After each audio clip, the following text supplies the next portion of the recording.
EDH Deck Building. I am your host, Demo, and I think we should be revisiting some of these old commanders, some of these old underwhelming commanders that don't get enough love.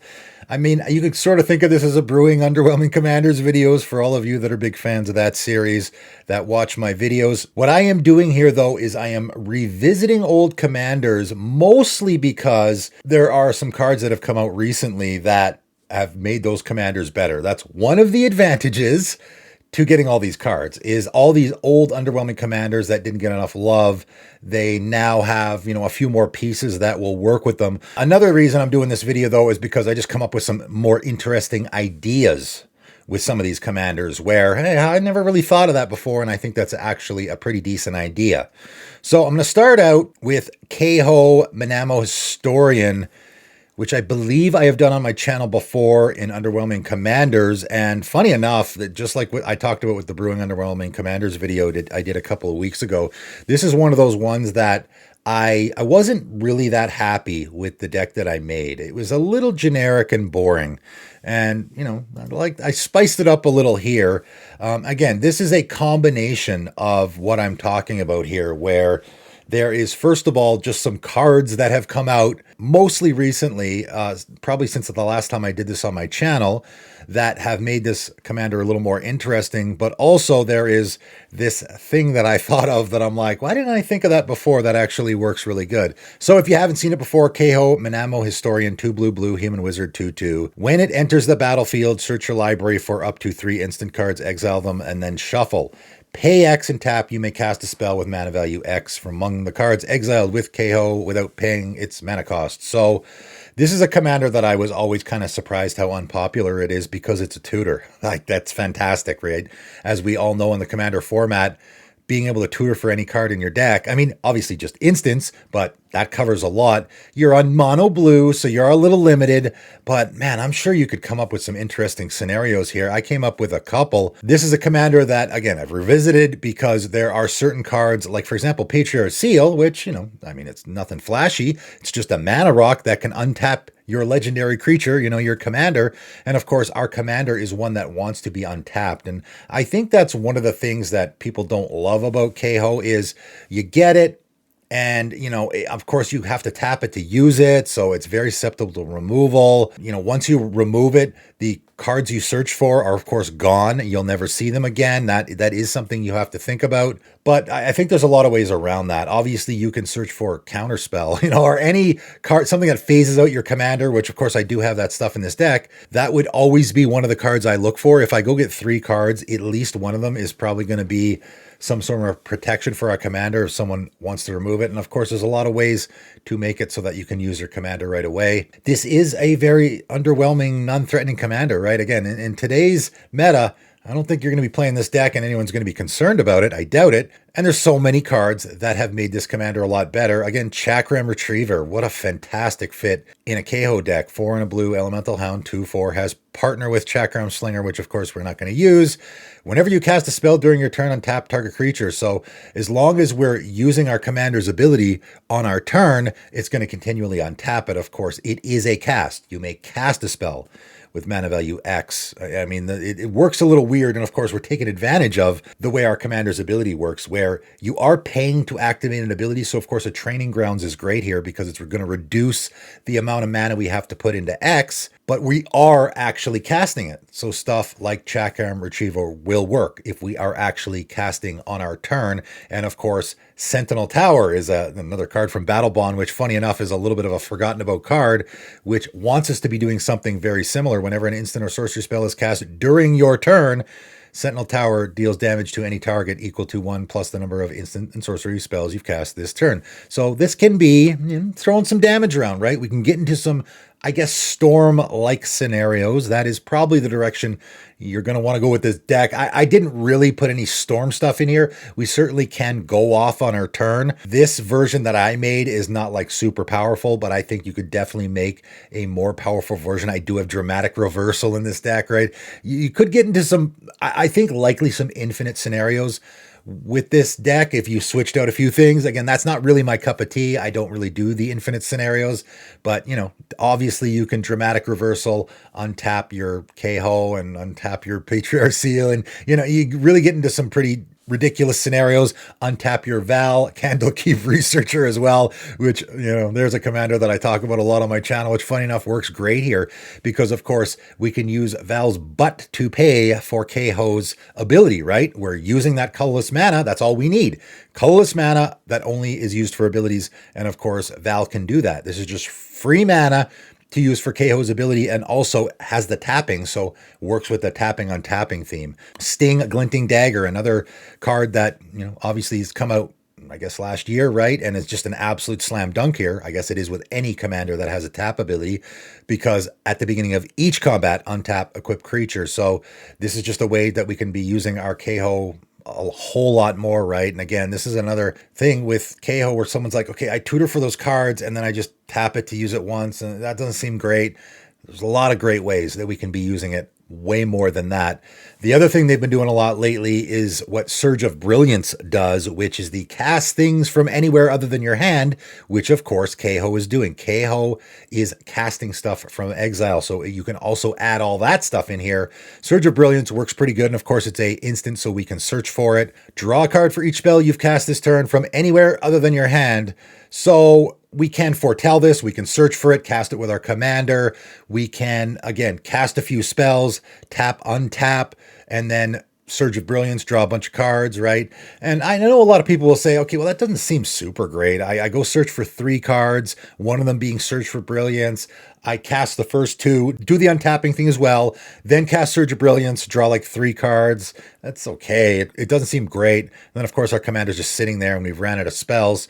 The other thing I have realized, which again, I don't know if anyone's actually doing, but I can't believe I didn't realize it before. Our commander has an ETB. This is an ETB ability when it enters the battlefield. So of course, a Panharmonicon will work in this deck. I don't know why I didn't think of this before. And of course, pretty much any deck you're putting together, if Panharmonicon works with your commander, it'll also work with probably a few other creatures in the deck. I mean, I got Solemn Simulacrum. There. Panharmonicon works with that as well. I got Spellseeker in the deck. Panharmonicon works with that as well, right? So it does work with that stuff, and also the blinking does work with that stuff. You got to put these in the deck, right? So people worried about my Kaho is going to come into play and I'm going to run out of 3 spells, and then what do I do? Well, you got a Panharmonicon in play. Now you're going to get 6 because it's a double trigger, right? When your commander enters the battlefield, search your library for up to 3 instant cards and exile them. You're going to do that twice. You're going to exile 6 instant cards. So that's a whole lot more. And when you do so, you're going to grab a Ghostly Flicker, which is an instant that can blink your stuff. So I can blink, one of those other creatures I talked about. This is the one I'm going to save for last because, of course, once you blink your commander, the other ones that it found are gone. You have a new version of your commander. Don't make that mistake. I guess this isn't the easiest deck in the world to play. So Ghostly Flicker is going to be the last one I cast. I'm going to cast all that other stuff first. And again, maybe I can get into a scenario where I can cast it all on the same turn. Then the last spell I cast, once I've run out of spells, is going to be Ghostly Flicker. I flicker my Kaho, it comes back into play. And you can even do this in response to removal. It's another way to save your commander. And then comes back into play. I go search for 6 more things, right? So this actually works pretty well, I think. Roaming Throne, again, another new card that will do a very similar thing here. If a triggered ability of another creature you control of the chosen type, which of course in this case is going to be human or wizard, whichever we prefer, it triggers an additional time. So of course the ETB is a trigger. So again, we'll get to go get 6 instants out of our library. So again, just a combination of, I realize that the Panharmonicon effects work with this commander to get more value out of what it's doing. I also came up with a couple neat little interesting things that you can do in this deck. There has just been some newer cards that will make this commander a lot better, but also figuring out all these other things that can work with this commander. I did some, little neat things in this deck. It's a little bit of a storm deck, I suppose. You can go more in that direction if you want to. You can take the basic premise that I used here, add in some more combo-y stuff if you want to. Certainly because your commander is tutoring, it's very easy to do the whole combo thing if you can come up with some neat things to do there. Another commander that has certainly got a whole lot better in recent times is Pharika, God of Affliction. And funny enough, this is a deck that I used to have. I used to have this deck back in the day, and I was thinking, man, I almost want to revisit it now. This was a pretty underwhelming commander back in the day. I always thought it was a pretty good commander. It was not very popular, of course. I would have never built a deck if it was. I had this deck myself, eventually took it apart just because, it did get a little bit generic. I would say it sort of became a generic Golgari graveyard deck. That was funny enough was that era of, like C18 and that era where they started just printing a lot of generic good stuff for Commander. And of course, that works great in my Pharika deck. And I started shoehorning that stuff in. And my Pharika deck essentially became a generic, like almost a Marin deck. You could probably have swapped out Marin for Pharika, and your deck would have run just fine, because funny enough, those commanders do work, at least the way I built it, similar, because you want lots of those creatures that are sacrificing and going to your graveyard, because you want lots of creatures in your graveyard. So both of those commanders really do want the same thing, again, at least the way I built it. So of course, it is a 1 green black legendary enchantment creature god. And of course, those legendary enchantment creatures, this is probably, I think, the least popular of the original bunch anyway. Didn't really see it a lot, but man, they are great. Having a legendary enchantment creature that isn't a creature right away, of course, because as long as your devotion to black and green is less than 7, it's not a creature. That's actually a good thing a lot of times, because then you have an indestructible enchantment on the battlefield that survives most board wipes. It's not a creature, so it doesn't work with creature board wipes. Even if you have those, it gets around a lot. A lot of times when I used to play this deck, almost always I would cast my commander on turn 3, and then I would never have to cast it again. Of course, the ability we're building around here, and it's a really interesting one, black-green, exile target creature card from a graveyard. Its owner creates a 1/1 black and green snake enchantment creature token with death touch. There's so much to build around here. Originally I had built around every aspect of that ability, and I got away from a little bit because I think I was doing a little too much in the deck. There's a lot of things to note here. First of all, the big one, your commander's graveyard hate. You'll never have a problem against a graveyard deck, against a Marin deck. It's one of the reasons I built this deck, is because it's a fantastic against any graveyard deck. Funny enough, I was playing a game once where a guy had his, I would say, CEDH deck with the Animate Dead World Gorger Dragon combo in it, and his World Gorger Dragon was in the graveyard, and he was getting ready to win the game with that combo, and he didn't even realize it. Again, most people don't even think of it. I just exiled his World Gorger Dragon from his graveyard and gave him here you have a snake token, right? And that was the end of that. I think he scooped because that was what his deck was doing, and he couldn't do it anymore. So your commander's graveyard hate, that's great. It's obviously also spitting out snake tokens, which is mostly what the deck is built around. It's built around, I have all these creatures like Sakura Tribe Elder, mostly everything here is in creature form. There's 43 creatures in this deck, which is the most I've ever put in a deck. Bone Shredder, funny old favorites like that, where here's a creature that enters the battlefield, kills a non-artifact, non-black creature, but it has Echo. That's okay. I'm not going to pay the Echo. I'll let it go to the graveyard because I want it in the graveyard. I get that ETB effect. It's a very value-y deck, right? The kind of thing I love to do. Let it go to the graveyard, and then I can exile it and get a snake token out of it. Also, it gets me a dice trigger. So, of course, we can build around the whole dice trigger thing as well with all of this. That's obviously very easy to do as well. Those snakes, though, right? There's so much you can do there. They are black creatures that you are creating that entering the battlefield. So Ayara works fantastic, right? It's looking for black creatures to enter the battlefield so we can drain our opponents. Also, sacrifice another black creature, draw a card, which is obviously something we want to either sacrifice the snakes or sacrifice any of our other creatures. That will work as well. When Hooded Blightfang came out in M21, again, that was one of those cards where I'm like, oh, wow, that goes perfectly in my Pharika deck because, of course, those snakes have Death Touch, which is great.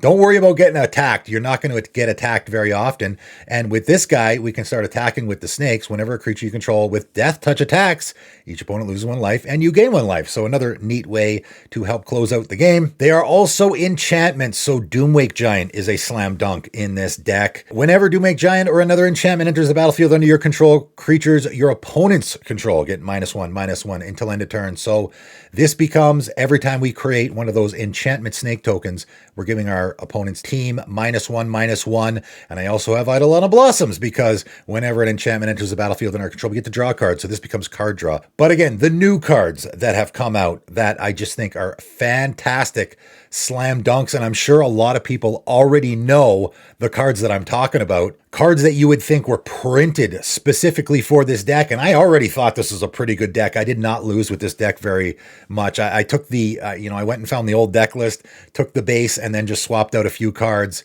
Insidious Roots. I mean, obviously when you saw this card, if you had a Pharika deck, you're like, all right, well, that goes right in there. Black and a green enchantment. Creature tokens you control have add 1 mana of any color. So all of our snake tokens are now mana dorks. Whenever one or more creature cards leave your graveyard, okay, we're doing that all the time, obviously, because we're exiling creatures from our graveyard. Create a no-1 plant creature token. You put a +1/+1 counter on each plant you control. So we're making more tokens. I mean, this card literally was made for this deck. At least it sure seems so. Thran Vigil also works here. Came out in Brothers War. 1 on a black enchantment. Whenever one or more artifacts and or creatures leave your graveyard during your turn, put a +1/+1 counter on target creature you control. So that's pretty fantastic. One of the themes they've been doing a lot is whenever you cast something anywhere other than your hand, they've been doing that a lot. And they've also been doing the whenever cards leave your graveyard theme a lot as well. So all those cards fit in this deck. Soul Enervation as well. 3 and a black enchantment has flash. When it enters the battlefield, target creature gets -4/-4 until end of turn. So decent creature removal, but whenever one or more creature cards leave your graveyard, each opponent loses 1 life and you gain 1 life. So again, you could very easily win this deck with the effects I've already named, with just draining your opponent's life. There's actually quite a few effects. Funny enough, they're all doing something completely different, but they all end up draining our opponents. And of course, we're having creature cards leave our graveyard all the time. So fantastic fit here. Izoni, Center of the Web. I mean, I guess the theme of Ravnica, Murder of Karlov Manor had that, I guess the collect evidence theme worked with the, things leaving your graveyard. So a lot of cards from that set fit this theme. One of the reasons I revisited this, when Izoni enters the battlefield or attacks, you may collect evidence for. So that does kind of work in the deck. If you do, create 2/2/1 black and green spider creature tokens with menace and reach. So of course, that fits the token theme, and obviously we're making tokens in this deck. So sacrifice 4 tokens, surveil 2, then draw 2 cards, you gain 2 life is very easy to do in this deck as well. So again, another commander that I actually think is a pretty good commander. I guess, again, I say underwhelming or unpopular. Those things sort of coalesce a little bit. It certainly is not one. I'm sure there's a lot of people watching this video that are like, Pharika, I've never seen that before, right? Certainly you've probably never seen it in a commander game. I used to have this deck, so this one is particularly fond for me. And this deck I already thought was pretty good and has gotten a lot better with some of these cards that have come out recently. I'm going to end off with Thromok the Insatiable. And Thromok is certainly one that we see in the commander format all the time. I talked about it in my 5 builds video, and essentially I went ahead and made the deck I was talking about there. So again, this is a commander that we used to see all the time in the format that I guess this one wasn't so underwhelming. This one was actually a pretty popular commander and a pretty scary one as well, but certainly not so much anymore. Again, this is a commander that I'm sure a lot of new commander players have probably never seen in a game before.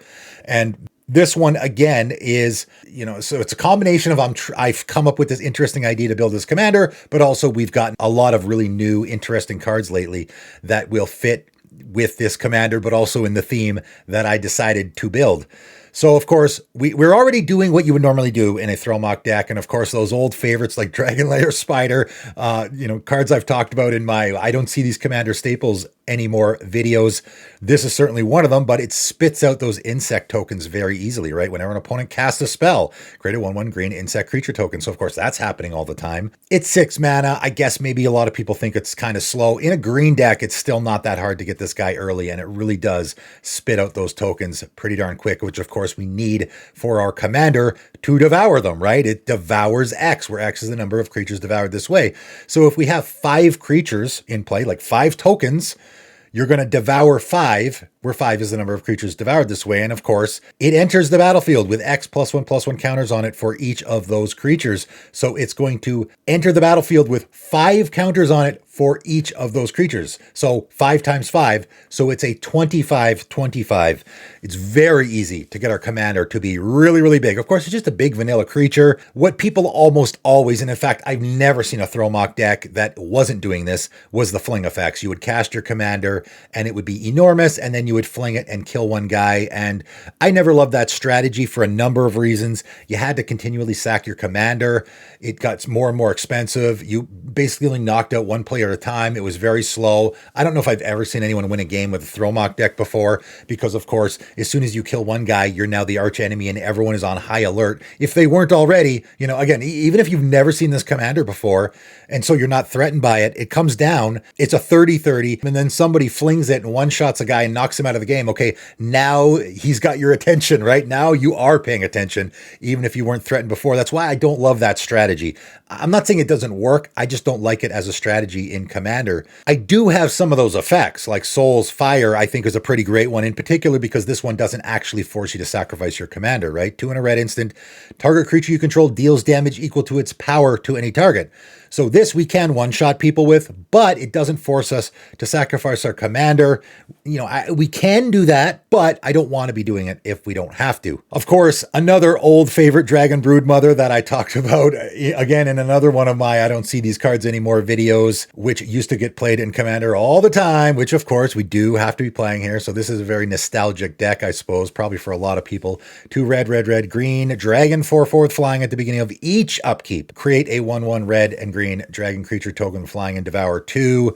So likely we won't be devouring here because we just want lots of creatures in play. So this just spits out lots of creatures. If you play this guy the very next upkeep, because it's each player, of course, again, this just like with Dragon Lair Spider, this is one of those cards that just everyone auto-included in their Gruul decks because it's just such fantastic value, right? Immediately once we play it on the next turn, we're going to get a token, and then a token on the next turn, and then a token on the next turn, and then a token on the next turn. So just getting around to our next turn, we've already got 4 tokens in play that we can very easily sacrifice to our commander. So pretty great value. Some of the new cards, though, that work so fantastically in this theme, and again, I was trying to get away from the fling theme and do some more interesting things.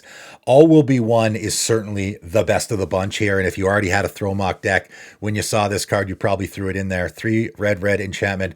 Whenever you put 1 or more counters on a permanent or player, All Will Be One deals that much damage to target opponent. Creatures an opponent controls, or Planeswalker an opponent controls. So, can use this on planeswalkers or creatures, but we can also just shoot our opponents in the face. Again, this is just a way easier way than flinging our commander. We can just play our commander, and because it just put 40 counters on itself, we can one-shot an opponent that way. And again, I know this is kind of doing the same thing as we were before, but it is not forcing us to sacrifice our commander. I really like Elena Kessing Trapper here. Again, I'm doing the powers matter thing a lot more in this deck. Tap, add an amount of red equal to the greatest power among creatures you control that entered the battlefield this turn. We certainly do have a lot of big creatures in this deck other than our commander. This is a really neat thing that you can do, though, where your commander comes down, it's a 30-30, and now you tap your Elena to add 30 red mana. Do a lot with that, I'm sure. Hierophant Biotitan is another big creature. We don't just have our commander here. We do have a few other really big creatures in this deck that fit really, really well. This is a fantastic one. 10 green, green, Tyrannid, 12-12. As an additional cost to cast this spell, you may remove any number of counters from among creatures you control. This spell costs 2 less to cast for each counter removed this way. So, of course, if we remove 5 counters, that's it. Just 5. This guy will only cost a green and a green. And, of course, if our commander's a 30-30, removing 5 counters to make it a 25-25 is still pretty good. And this guy has Vigilance, Reach, Ward 2, and can't be blocked by creatures with power 2 or less. So it's a pretty darn good threat all on its own. I already have a deck, my Shanna deck, which is a white-green, powers matters. I want to be sacrificing my creatures and my commander to greater good and drawing cards. That's the theme of that deck, and that's very much what I incorporated here in this deck. This is not entirely, but essentially a red-green version of my Shanna deck. So I have a lot of cards that are doing that. Because again, Shanna and Thromok are similar in that Shanna wants me to have lots of creatures in play, in order to be big. Thromok wants me to have lots of creatures in place so I can sacrifice them to my commander so that it's big. So it is very similar in the way it works. And Feed the Pack, 5 and a green enchantment. At the beginning of your end step, you may sacrifice a non-token creature. So we're going to sacrifice our commander here. I know I said I didn't want to, but this is a great way to use it, where rather than just I fling my commander at you, now I can create a giant wolf army, right? If our commander is a 30/30, if you do create X/2/2 green wolf creature tokens where X is sacrifice creature's toughness, so it's a 30 toughness, I guess here it's toughness matters, same thing with our commander, obviously, and we're going to create 30 2/2 wolves, so we've essentially doubled the amount of power we have in play, and why that is better, in my opinion, is, again, I don't want to knock out one guy. Now I'm a threat to everybody with that many wolf tokens in play, right? Which is what I would prefer. Monstrous Onslaught is a really neat fit in this deck. 3 green sorcery. Monstrous Onslaught deals X damage divided as you choose among any number of target creatures where X is the greatest power among creatures you control as you cast Monstrous Onslaught. So again, if our commander is a 30/30 or a 40/40, we can distribute 30 or 40 damage amongst any number of creatures for 5 mana. It's almost a one-sided board wipe. Windswift Slice is another really interesting one that just came out in Lord of the Rings, which is such a fantastic fit here. 2 and a green instant. Target creature you control deals damage equal to its power to target creature you don't control. So it sort of that fight effect, which does work good here. However, create a number of 1/1 green elf warrior creature tokens equal to the amount of excess damage dealt this way. So depending how you want to go here, I mean, there's not going to be any creature that you're not going to do excess damage to, unless your opponent also has a 30/30 creature. But likely your opponent's going to have like a 6/6 that you're going to want to get off the table. I kill that guy very easily, obviously, and then I do 24 excess damage, and that 24 excess damage gets turned to 24 1/1 elf warrior creature tokens. Pretty darn good. And probably my favorite fit in this deck is Lux Artillery. And again, you look at this card and you would never think, I didn't think most people would ever think to put this in their Thromok deck, but it's a phenomenal fit here. 4 mana artifact. Whenever you cast an artifact creature spell, it gains Sunburst. And again, that's the part that sort of turns people away. I think we have 0 artifact creatures in this deck. We don't have a single one. So yeah, the Sunburst part will work because we have red and green mana, but it won't work because we're never ever going to cast an artifact creature. Not a single one. Oh well, don't care. The last ability is what we want. At the beginning of your end step, if there are 30 or more counters from artifacts and creatures you control, Lux Artillery deals 10 damage to each opponent. So this is another neat way to close out the game.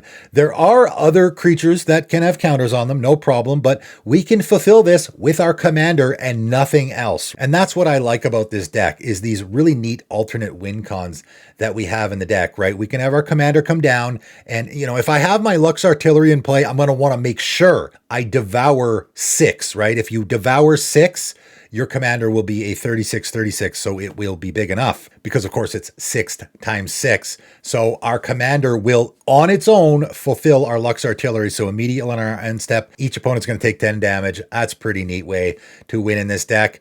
So taking this old commander, again, it never used to be underwhelming. It was actually a pretty popular, scary commander. I would say by today's standards, it's certainly underwhelming, definitely unpopular. And I got a couple of neat ways, some new cards we've gotten recently that are making this commander a lot more interesting, I think. There you go. 3 commanders that probably you don't see much anymore that have gotten a lot better because I guess a combination of new cards we've gotten, but also some new ideas I've come up with. All 3 deck lists are in the description below. Feel free to check them out for yourself. That is it for today, though, and thanks for tuning in.